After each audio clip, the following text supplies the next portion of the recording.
The NBA is a massive empire with hundreds of elite athletes, billions in revenue, and they've been going for over 75 years. But right now, all eyes are on just a few names inside the NBA. A couple of the big ones, Terry Rozier and Chauncey Billups, and their actions could cost the league billions. That's right, billions with a B. Not millions, but billions of dollars.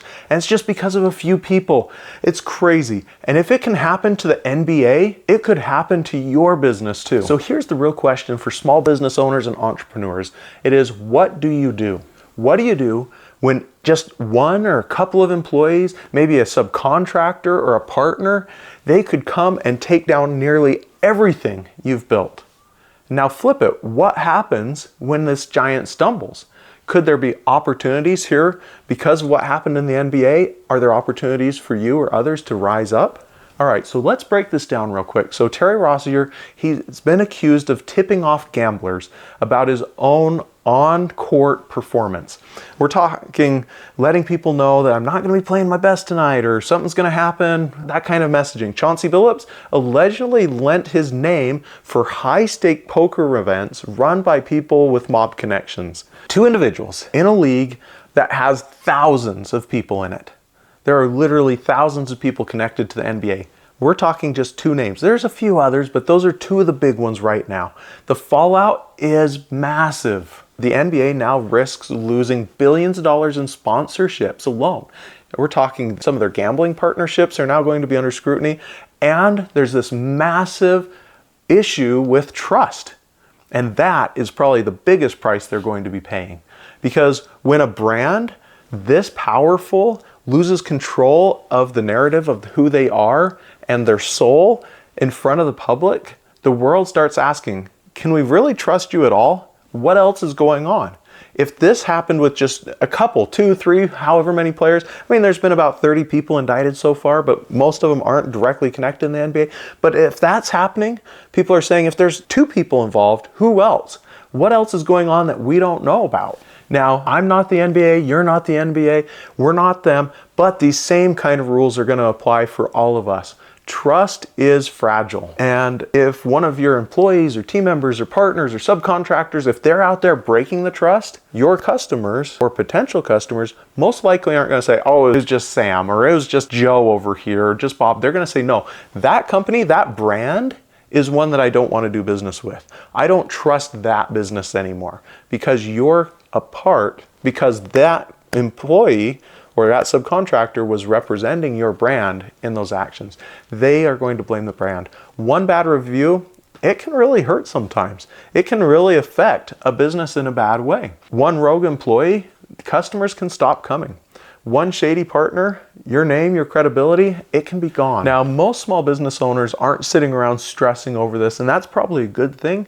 Because if you're always stressing about what might be, you'll never actually get any work done. But at the same time, it's important to take a step back and think about this because here's the brutal truth. It doesn't take 1,000 problems to sink a business. It can just take a couple of big ones. Now, here's where it gets interesting. When giants fall, trust doesn't just disappear, it's going to shift somewhere else. And guess where it's going to shift towards? It could be you. So what's the opportunity for you as a small business owner? The real people behind these brands. The ones who can look a customer in the eye and say, we stand for something real. So how can you use this moment? You can share content that's going to build transparency. You can highlight your values. You can show how your business is going to earn trust, not demand it. While the whole world's watching the NBA scandal, you could really step in and start filling in that trust gap. So here's some thoughts for you. Should the NBA be responsible for what these few people have done? And if a few people can cause $1 billion scandal, should we invest more in culture than in growth? And then finally, another thought for you is, would you stop supporting a business because of one employee's actions? And also, have you ever stopped supporting a business because of one employee's actions? Leave a comment. Let's start a discussion on this and start having some real dialogue on what this means in real world examples, real situations, and how you would react to this. Now, as a business owner, what are some things we can do to help us make sure that we're not being exposed in that negative way? One, you can audit your risk points. Who on your team really has enough power to damage your reputation, and how could they do that?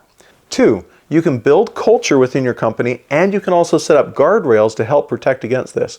Culture is one of the defense mechanisms that's going to help your employees understand how they should be behaving. Three, make sure you and your team understand the ripple effect. One decision, one moment, one voice, that's all it takes to make or break the trust that customers have in you. We as small business owners can use this NBA crisis to remind us of a few things. One, even the strongest brands can be shaken by just the weak links in the organization. Just a few people out of a sea of thousands. That's all it really took for the NBA.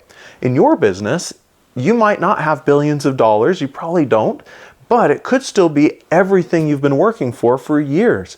So make sure you're protecting that trust, guard your name, and remember, you don't need a massive budget to build a powerful brand.